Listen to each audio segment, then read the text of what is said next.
Hello friends, welcome to सफलता मंत्र। आज की क्लास में आप सभी लोगों का बहुत बहुत स्वागत है। और जैसा कि आप सभी को पता है, आपके इम्पॉर्टेंट क्वेश्चंस की लगातार क्लासेस लेकर आ रहे हैं, जिसमें आपका सफलता सेट के क्वेश्चन चल रहे हैं। ये क्वेश्चंस आपके एग्जाम में बहुत ही ज़्यादा महत्वपूर्ण है, चाहे आपका यूपी टेट का एग्जाम हो, सुपर टेट का हो या फिर रीट एग्जाम हो। इन सभी एग्जाम्स के लिए आपके सभी सब्जेक्ट के क्वेश्चन ला रहे हैं। करंट अफेयर की लगातार क्लासेस लेकर आ रहे हैं। आप सभी लोग इन क्लासेस को जल्दी से जल्दी देखते रहिए। कम से कम समय में इन क्वेश्चंस को देखिए, याद करिए, और कोई भी डाउट होने पर कमेंट बॉक्स में कमेंट करके जरूर बताते रहिएगा। दोस्तों, लगातार क्लासेस पाने के लिए चैनल को सब्सक्राइब करना मत भूलिएगा। आज कुछ बाल विकास मनोविज्ञान के क्वेश्चंस आपको देखने को मिलेंगे। एक क्वेश्चन को समझकर आंसर करिएगा। आपके लिए बहुत ही चुनिंदा क्वेश्चंस लगातार लेकर आ रहे हैं। तो यहाँ पर आपके सामने पहला क्वेश्चन आ चुका है कि शिक्षा के क्षेत्र में पाठ्यचर्या शब्दावली खाली स्थान की ओर संकेत करती है। शिक्षा के क्षेत्र में जो पाठ्यचर्या है दोस्तों, पाठ्यचर्या का संबंध किससे है, यहाँ पर आपको ये बताना है पाठ्यचर्या किससे संबंधित होती है। ऑप्शंस आपके सामने दिए गए, चारों ऑप्शंस पढ़िए और तुरंत आंसर करिए। तो इसका आपका पाठ्यचर्या से मतलब यहाँ पर क्या हो जाएगा दोस्तों, तो इसका आपका करेक्ट ऑप्शन यहाँ पर हम लोग कर देंगे बी नंबर ऑप्शन को। विद्यालय का संपूर्ण कार्यक्रम जिसमें विद्यार्थी प्रतिदिन अनुभव प्राप्त करता है। यानी कि पाठ्यचर्या क्या हो गई, वो पूरा एक करिकुलम, एक प्रकार से कह सकते हैं पूरा एक टाइम टेबल हो गया, जिसके अनुसार विद्यार्थी पर डे क्या अनुभव कर रहा है, क्या चीजें सीख रहा है, वो सब उसके अंतर्गत रखी जाती हैं। तो यहाँ पर आपका सही आंसर बी नंबर ऑप्शन हो जाएगा। चलिए आगे बढ़ते हैं अगले क्वेश्चन पर। सेकंड नंबर क्वेश्चन आपके सामने, संवेगों की उत्पत्ति होती है। तो दोस्तों, संवेग जो होते हैं वो क्या होते हैं, संवेगों की उत्पत्ति कहाँ से होती है, के सामने दिए गए। और संवेग हम आपको काफ़ी पहले बता चुके हैं, इमोशंस जो होते हैं उन्हें हम संवेग कहते हैं। और ये कैसे होते हैं, ये जन्मजात होते हैं, यानी कि इनका जो मुख्य रूप से उत्पत्ति होती है वो मूल प्रवृत्तियों से मानी गई है। ए नंबर ऑप्शन यहाँ पर आपका बिल्कुल करेक्ट हो जाएगा। मैकडूगल का नाम मूल प्रवृत्ति और संवेगों के लिए सबसे अधिक जाना जाता है। एक दो नंबर के क्वेश्चन कई बार, लगभग हर बार एग्जाम में यहाँ से जरूर देखने को मिलते हैं। तो यानी क्लियर हो गया, संवेगों की उत्पत्ति कहाँ से होती है, मूल प्रवृत्तियों से होती है। ए नंबर ऑप्शन बिल्कुल करेक्ट हो जाएगा। चलिए आगे बढ़ते हैं थर्ड नंबर क्वेश्चन की ओर। तो मैकडूगल के अनुसार मूल प्रवृत्ति जिज्ञासा का संबंध कौन सा संवेग है। यानी कि मूल प्रवृत्तियों के अंतर्गत जो संवेग हैं वो आपके जिज्ञासा मूल प्रवृत्ति है, इससे संबंधित आपको संवेग का नाम बताना है।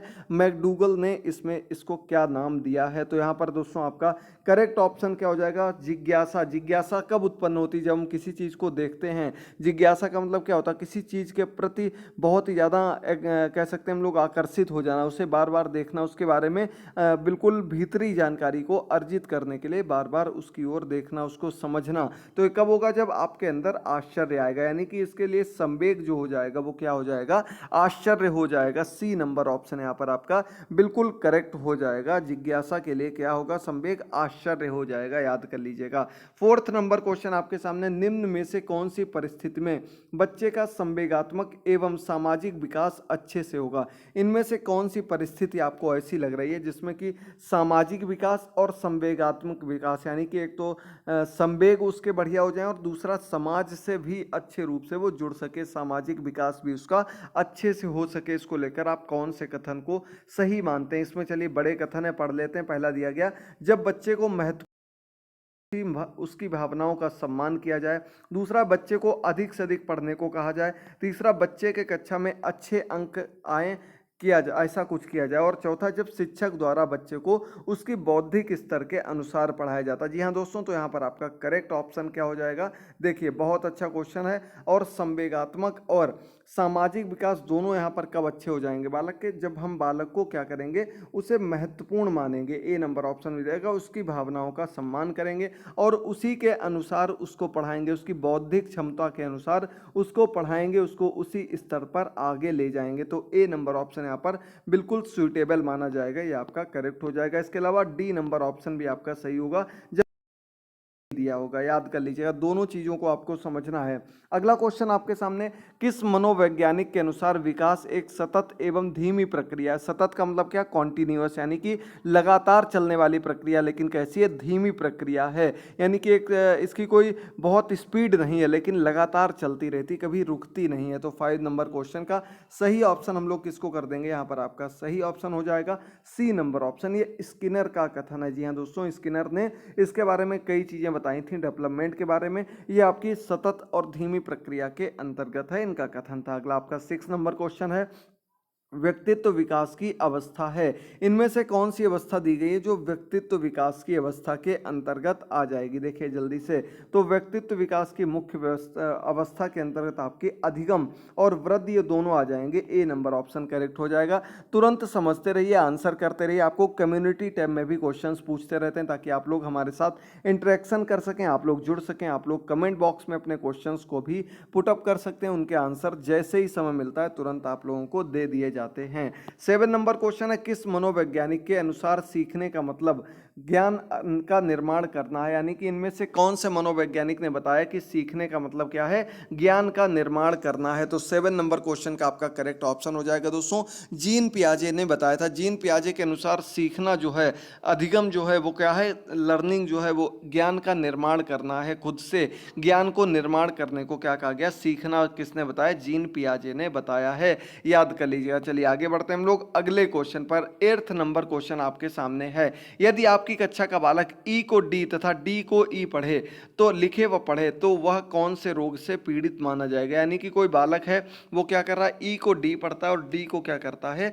डी को वो बालक पढ़ रहा है ई, तो ये किसके अंतर्गत आ जाएगा? हमने आपको बताया था पठन अक्षमता को क्या कहा जाता है? ये पढ़ने संबंधी क्षमता के अंतर्गत आ जाएगा। और पठन विकार जो है वो आपका डिसलेक्सिया के रूप में जाना जाता है। ये आपका बी नंबर ऑप्शन यहाँ पर बिल्कुल करेक्ट हो जाएगा। इस टॉपिक से आपको सीटेट यूपी टेट में 100% एक क्वेश्चन तो जरूर मिलेगा ही, और ये क्वेश्चन आपको बहुत ही अच्छा क्वेश्चन, बहुत ही अच्छे लेवल का क्वेश्चन आता है, लेकिन काफी लोग गलत कर देते हैं। इससे संबंधित एक क्वेश्चन आज शाम को आपको कम्युनिटी टैब में भी देखने को मिलेगा, आप लोग उसका आंसर जरूर करिएगा। अगला क्वेश्चन है, कक्षा कक्ष में शिक्षक व विद्यार्थियों के मध्य संप्रेषण होना चाहिए, कैसा होना चाहिए? जो बालक और जो टीचर है और स्टूडेंट के बीच जो इंटरेक्शन होता है, जो कम्युनिकेशन होता है, वो किस प्रकार का होना चाहिए? तो यहाँ पर देखिएगा, पाठ्य पुस्तक केंद्रित, विद्यार्थी केंद्रित, शिक्षक केंद्रित या फिर उद्देश्य केंद्रित। यानी कि हमें यहाँ ये बताना कि जो कम्युनिकेशन टीचर और स्टूडेंट के बीच में होना चाहिए वो कैसा होना चाहिए? वो ऐसा होना चाहिए जो किसी उद्देश्य को लेकर हो। यानी कि क्या कर देंगे हम लोग, जो बिल्कुल सही आंसर माना जाएगा वो एक उद्देश्य केंद्रित होना चाहिए। यानी कि सिर्फ हम एक अगर किसी उद्देश्य को लेकर आपस में चर्चा करेंगे, कम्युनिकेशन करेंगे, तो निश्चित तौर पर वो दोनों के लिए ही फायदेमंद रहेगा। लेकिन जब बात आती है कि बालक को किस आधार पर पढ़ाना चाहिए, बालक को किस आधार पर हम क्लास में टीचिंग करें, तो वो हमेशा विद्यार्थी यानी कि छात्र केंद्रित होनी चाहिए। यानी कि छात्र को केंद्र मानकर कि वो किस प्रकार की विधियों से सीख सकता है, किस प्रकार की विधियां उसके लिए सुइटेबल रहेंगी, उनको ध्यान में रखते हुए हमें बनाना चाहिए। अगला आपका 10 नंबर क्वेश्चन है, एक विद्यार्थी अपने समकक्ष व्यक्तियों के समूह के प्रति आक्रामक व्यवहार करता है और विद्यालय के मापदंडों को नहीं मानता। इस प्रकार के विद्यार्थी को खाली स्थान में सहायता की आवश्यकता है। यानी कि कैसा आक्रामक व्यवहार करता है और जो विद्यालय के रूल्स रेगुलेशंस बनाए गए उनको नहीं मानता। यानी कि ये लीग से अलग हटकर, लीग से अलग हटता जा रहा है बालक। यानी कि यहाँ पर आपका करेक्ट ऑप्शन क्या हो जाएगा? उसका किस प्रकार के क्षेत्र में विकास की अधिक आवश्यकता? तो आपको बता दें दोस्तों, उसका भावनात्मक विकास जो है, उसका जो भावनात्मक क्षेत्र जो है उसमें सहायता करने की जरूरत है। उसे अपनी भावनाओं पर काबू नहीं है, वो अपने पर काबू नहीं पा रहा है। तो यहाँ पर आपका correct option A number option हो जाएगा, याद कर लीजिएगा। चलिए आगे बढ़ते हैं 11 नंबर क्वेश्चन पर। अधिगम का व्यवहारिक सिद्धांत निम्न है। अधिगम का व्यवहारिक सिद्धांत यानी कि अधिगम के अंतर्गत हमने आपको गेस्टाल्टवाद और व्यवहारवाद दो चीजें बताई हैं। व्यवहारवाद के अंतर्गत कौन कौन से सिद्धांत आते हैं ये आप लोगों को समझना है। तो आपको पता होगा दोस्तों, संबद्ध प्रतिक्रिया का सिद्धांत आपका कैसा? व्यवहारिक सिद्धांत है। स्किनर का क्रिया प्रसूति का सिद्धांत भी आपका कैसा? व्यवहारिक है।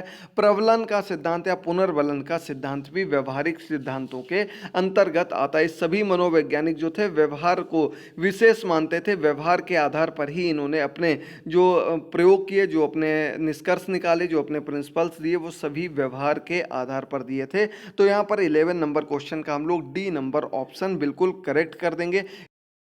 ही साथ दोस्तों आप लोगों को एक क्वेश्चन का आंसर कमेंट बॉक्स में देना है। आपको बताना संबद्ध प्रतिक्रिया का सिद्धांत किसने दिया था। कमेंट बॉक्स में अधिक से अधिक संख्या में आप लोग आंसर करिएगा और इसे अधिक से अधिक शेयर करिएगा। लगातार आपको क्लासेस देते हैं, कम से कम समय में अधिक से अधिक क्वेश्चंस कवर कराने की कोशिश करते हैं। 12 नंबर क्वेश्चन है, सीखने की प्रोजेक्ट विधि किस अवस्था के लिए उपयोगी मानी जाती है। तो दोस्तों सीखने की जो प्रोजेक्ट विधि है वो आपकी किस अवस्था के लिए उपयोगी मानी जाती है। आपको बता दें दोस्तों, प्रोजेक्ट विधि यानी कि आपको प्रोजेक्ट के आधार पर जो कार्य करने पर बल देती है, किसी एक निश्चित प्रोजेक्ट के आधार पर आपको सीखने पर बल देती है। इसके प्रतिपादक जो हैं वो किलपैट्रिक हैं। क्वेश्चन आपके सुपर टेट में आ चुका है दोस्तों, याद कर लीजिएगा कितना महत्वपूर्ण क्वेश्चन है। प्रोजेक्ट विधि के प्रतिपादक कौन हैं? किलपैट्रिक हैं। और इन्होंने ये विधि जो बनाई थी, ये विधि के प्रतिपादक जो रहे हैं, ये इन्होंने सभी के लिए, यानी कि चाहे वो बाल्यावस्था हो, पूर्व बाल्यावस्था, किशोरावस्था, सभी के लिए कहीं ना कहीं उपयोगी विधि है। दूसरी चीज ये रोचक विधि होती क्योंकि इसमें बालक स्वयं से कार्य को करता है और उसकी सीखने की क्षमता इस विधि में काफी बढ़ जाती है। आगे आपका 13 नंबर क्वेश्चन है, निम्न में से कौन सा सीखने का क्षेत्र है। इनमें से कौन सा सीखने का क्षेत्र है? 13 नंबर क्वेश्चन बताइए जल्दी से। बहुत अच्छा क्वेश्चन है। व्यावसायिक, अनुभविक, भावनात्मक या फिर अगला आपका है आध्यात्मिक। तो यहाँ पर आपका 13 नंबर क्वेश्चन का करेक्ट ऑप्शन क्या हो जाएगा दोस्तों, जल्दी से देखिएगा। 13 नंबर क्वेश्चन का आपका सही आंसर बी नंबर ऑप्शन हो जाएगा। अनुभाविक जो दिया गया है ये क्षेत्र सीखने के क्षेत्र के अंतर्गत आ जाता है। हम लोग 13 नंबर क्वेश्चन के बी ऑप्शन को टिक कर देंगे। चलिए आगे बढ़ते हैं 14 नंबर क्वेश्चन पर। आकस्मिक विकास का सिद्धांत किसने प्रतिपादित किया था? चलिए देखिए, बहुत अच्छा क्वेश्चन है। आकस्मिक विकास का सिद्धांत यानी कि अकस्मात कोई परिवर्तन हो जाए, अकस्मात कोई विकास हो जाए, ये सिद्धांत आपका CH हॉल से संबंधित है। हम लोग ए नंबर ऑप्शन पर यहाँ पर टिक कर देंगे। हॉल ने इस सिद्धांत को प्रतिपादित किया था। ए नंबर ऑप्शन बिल्कुल करेक्ट हो जाएगा। चलिए आगे बढ़ते हैं हम लोग अगले क्वेश्चन पर। 15 नंबर क्वेश्चन आपके सामने है, निम्नलिखित में से कौन सा विकास का सिद्धांत है। आपको यहाँ पर बताना कि विकास के सिद्धांत के लिए इनमें से कौन सी बातें सही लिखी गई। 15 नंबर क्वेश्चन है और ऑप्शंस पढ़ लीजिएगा कि विकास की सभी प्रक्रियाएं अंतः संबंधित नहीं होती हैं, ये गलत दिया गया। दूसरा, सभी की विकास की दर समान नहीं होती है, ये एक प्रकार से हम सही कह सकते हैं, लेकिन आगे पढ़ेंगे हम लोग। विकास हमेशा रेखीय होता है, बिल्कुल गलत दिया गया। और यह निरंतर चलने वाली प्रक्रिया नहीं है। हमसे यहाँ पर क्या पूछा गया था कि कौन सा विकास का सिद्धांत है, यानी कि यहाँ पर एक ही ऑप्शन आपको सही दिख रहा है कि सभी के विकास की दर जो होती है वो एक जैसी नहीं रहती, समान नहीं होती है, अलग अलग रहती है। तो बी नंबर ऑप्शन बिल्कुल करेक्ट हो जाएगा। बाकी ए सी डी में गलतियां दी गई, गलत दिए गए। अगर नहीं लगा होता तो ये दोनों ऑप्शन यहाँ पर आपके सही हो सकते थे। चलिए आगे बढ़ते हैं 16 नंबर क्वेश्चन पर। क्या दिया गया देखिए जल्दी। तो चलिए हम लोग बढ़ते हैं 16 नंबर क्वेश्चन की और अगला क्वेश्चन आपके सामने आ चुका कि खिलौनों की आयु कहा जाता है, किस अवस्था को हम खिलौनों की आयु के रूप में जानते हैं। तो दोस्तों आपको पता होगा बाल्यावस्था को हमने तीन पार्ट में अलग अलग कर लिया था, पूर्व बाल्यावस्था, बाल्यावस्था और उत्तर बाल्यावस्था। इसमें आपकी मुख्य रूप से जो पूर्व बाल्यावस्था होती है यानी कि शैशवावस्था के जस्ट बाद वाली जो अवस्था होती है जिसे हम पूर्व बाल्यावस्था के रूप में जानते हैं, इसे हम मुख्य रूप से खिलौनों की आयु समझते हैं और बताते हैं, क्योंकि यही अवस्था ऐसी होती है जिसमें मुख्य रूप से बालक जो है खिलौनों पर विशेष ध्यान देता है, उनके आधार पर खिलौनों से खेलना पसंद करता है। तो पूर्व बाल्यावस्था बिल्कुल करेक्ट आंसर हो जाएगा। बहुत अच्छा क्वेश्चन है। पूर्व बाल्यावस्था और उत्तर बाल्यावस्था आ जाता है, इस वजह से क्वेश्चन थोड़ा सा टफ हो जाता है और कंफ्यूजिंग हो जाता है, याद कर लीजिएगा। अगला आपका 17 नंबर क्वेश्चन है कि कौन सा व्यक्तित्व मापन की प्रक्षेपीय विधि नहीं है। इनमें से कौन सी व्यक्तित्व मापन की प्रक्षेपीय विधि के अंतर्गत नहीं आता। चलिए देखिएगा, ऑप्शंस आपके सामने दिए गए, चारों ऑप्शन 17 नंबर क्वेश्चन, और इसका आपका करेक्ट ऑप्शन यहाँ पर जो हो जाएगा दोस्तों सी नंबर ऑप्शन हो जाएगा। निर्धारण तकनीक जो दी गई है आपकी, ये व्यक्तित्व मापन की प्रक्षेपीय विधियों के अंतर्गत नहीं आती। बाकी तीनों विधियां आपकी प्रक्षेपीय विधियों के अंतर्गत आती हैं, जो कि एक प्रकार से व्यक्तित्व मापन की सबसे सही विधियों के रूप में जानी जाती हैं। अगला आपका 18 नंबर क्वेश्चन है, स्याही धब्बा परीक्षण का निर्माण किसने किया था। स्याही धब्बा परीक्षण बहुत इंपॉर्टेंट है, कई बार यूपी टेट के लिए खास तौर पर ज्यादा इंपॉर्टेंट है। और इसके जब प्रतिपादक की बात करते हैं तो यहाँ पर आपका सही आंसर हो जाएगा हरमन रोरसा। ए नंबर ऑप्शन बिल्कुल करेक्ट हो जाएगा। स्याही धब्बा परीक्षण हरमन रोरसा ने दिया था। ए नंबर ऑप्शन बिल्कुल करेक्ट हो जाएगा। अब दोस्तों अगले क्वेश्चन पर बढ़ते हैं हम लोग 19 नंबर क्वेश्चन। और देखिए इसका आपका करेक्ट आंसर क्या हो जाएगा कि प्रथम सफल बुद्धि परीक्षण का निर्माण हुआ। प्रथम सफल बुद्धि परीक्षण जो किया था इसका निर्माण कब हुआ था, कौन से सन में हुआ था?